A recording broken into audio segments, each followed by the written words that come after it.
Hey runners, how's it going? Here we are.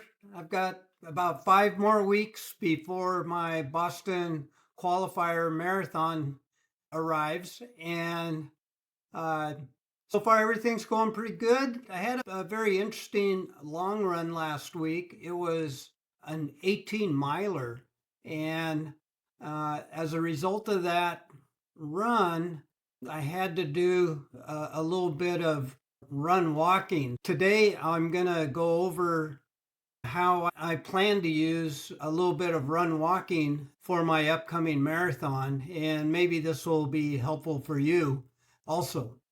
So, what happened, we had a pretty standard 18-mile route, not really hilly or anything, but it was really interesting. Very early on in the run, my legs were just sore, and I hadn't really done anything in the previous couple days to make my legs tired or sore. So it was a little bit unnerving clipping along. My pace was okay, my heart rate was okay, but my legs were just sore and stiff.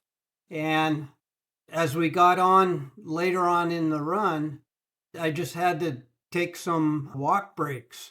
And that actually seemed to help.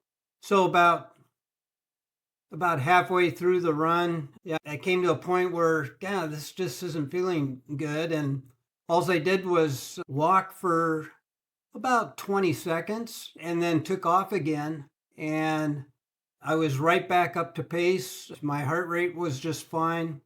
And I could go along for a few more minutes until the muscle soreness came back again. And then I had to do it again. So I ended up for the last few miles doing a run walk sequence where I was running maybe five or 10 minutes, and then I'd walk for just about 20 seconds or so and then take off again. And that actually worked. I got through it. I didn't feel all that bad, and it actually didn't really hurt my overall pace. We usually shoot for about 10-minute miles, let's say, on a long run like this, and I was like 10.12 minutes per mile. A little slower than I would have liked, but I got the distance through. That was my longest run this year, and it was okay.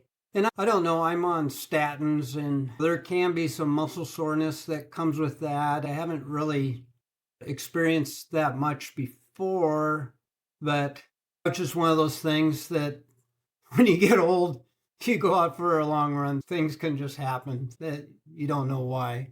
But it did get me to think about my actual race coming up, where I've run this race, oh God, I don't know, 20 times over the years, and it's a hilly course. And the last couple times I've done it, there's a couple hills where I've actually had to walk part of it, and there's been a couple times when I've done this race where I just didn't feel good and had to do some run walking at the later stages of the race. And so for this year coming up, I'm actually planning on doing some run walking as part of my strategy to finish this race and still qualify for Boston. Now, I'm mostly looking to do that on the hill sections. And there's three main hills on this course. There's a steep one at mile 10, another one at mile 12, and then more of a lesser steep but longer one at mile 22. And on all three of those, I used to just run up them when I was younger, but I'm not going to do that this time, especially those early ones. What I'll do is I'll probably not actually walk the whole hill, but I'll break it up into just a couple of 2 or 3 short walk sessions just to give me a little break as I work my way up them and then continue on. Now, this is a strategy that if you're an ultra runner and run trails up in the mountains, we do a lot of this.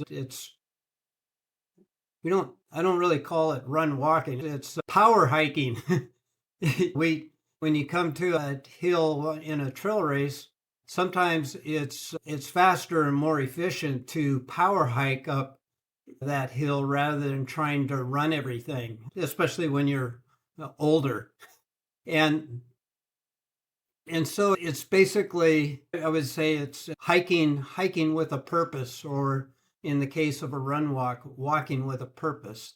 So during this year's marathon, when I come to one of those steep hills, I'll approach it strong, but I don't want to expend a lot of energy going up that hill. So I'll just keep an eye on my heart rate. And when it peaks up maybe 5 beats higher than my marathon target heart rate pace, that's when I'll go ahead and walk for about 20 seconds or power hike up the hill for 20 seconds, and my heart rate will drop back down, and then I'll start running again. And when it pops up, I'll do that again. And for these first couple hills that are short, they'll probably just take just a couple, two or three ones to get through that. And then later on in the race, this kind of long hill at 22,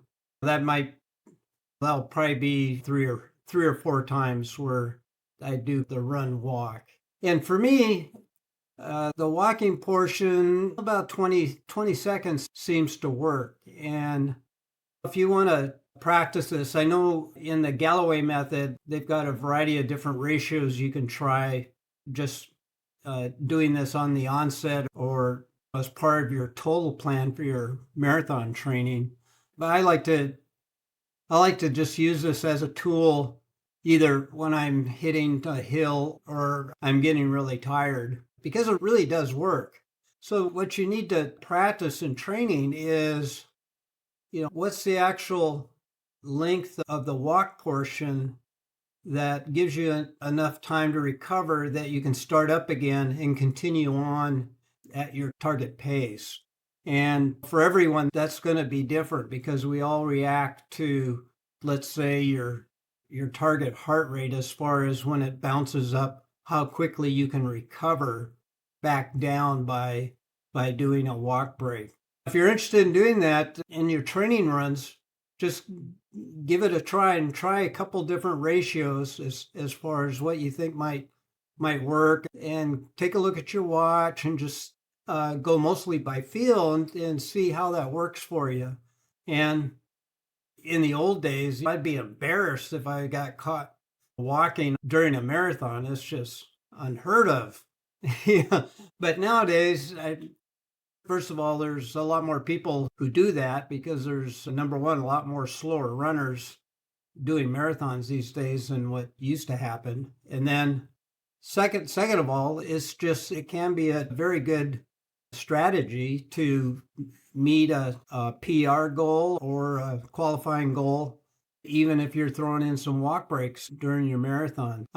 I feel really good about throwing some in. I don't feel embarrassed about doing it. And I'll give you a full report on how everything worked out after I complete the marathon.